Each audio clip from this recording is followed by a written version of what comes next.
આ તરફ વડોદરાની સયાજી હોસ્પિટલમાં સ્ટાફ હવે સંવેદનહીન બન્યો છે। દાઝી ગયેલા બાળકને ઉપાડીને જવા માટે માતા મજબૂર બની છે। દાઝી ગયેલા બાળકને હોસ્પિટલમાં વોર્ડ બદલવાનું કહેવાયું।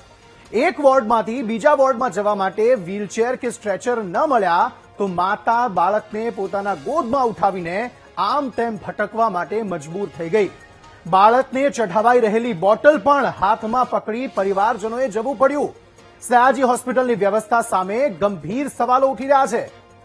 હવે આ સ્થિતિ તમે જુઓ, સરકારી હોસ્પિટલોની કેટલી દયનીય છે કે એક બાળક કે જેને એક વોર્ડમાંથી બીજા વોર્ડમાં ખસેડવામાં આવવાનું હતું તેમાં તેને ના તો વ્હીલચેર મળી ના તો સ્ટ્રેચર મળ્યું।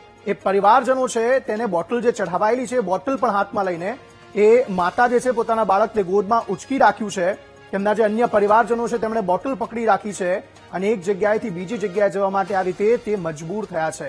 1 કરોડોની ગ્રાન્ટ જે સરકારી હોસ્પિટલોમાં ફાળવવામાં આવે છે તેમાં એ એમ્પ્લોઈઝ જે હોય છે તેમની એ જવાબદારી બને છે કે જો કોઈ દર્દી જે ઓલરેડી એડમિટ છે તેને એક વોર્ડમાંથી બીજા વોર્ડમાં શિફ્ટ કરે, સ્ટાફની જવાબદારી હોય છે।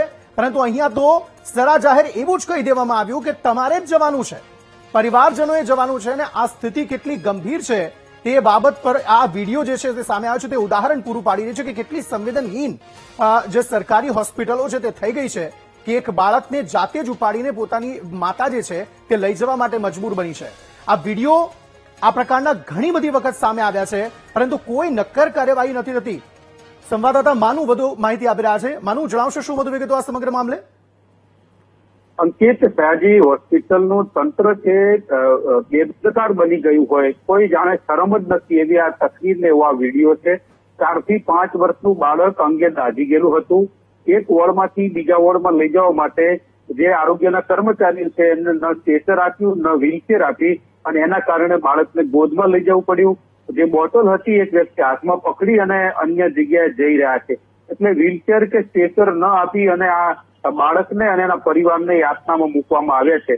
અત્યારે હાલ તો વિડીયો વાયરલ થયો છે ને એના કારણે એસએસજી હોસ્પિટલના તંત્રની બેદરકારી છે સતી થઈ છે। કારણ કે સરકાર કરોડો રૂપિયા ગ્રાન્ટના આપે છે, બધી સાધન સામગ્રી આપે છે, પરંતુ એનો યોગ્ય ઉપયોગ નથી થતો।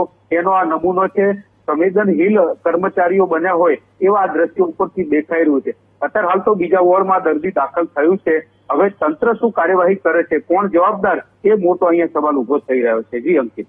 માનો આભાર સમગ્ર માહિતી આપવા માટે।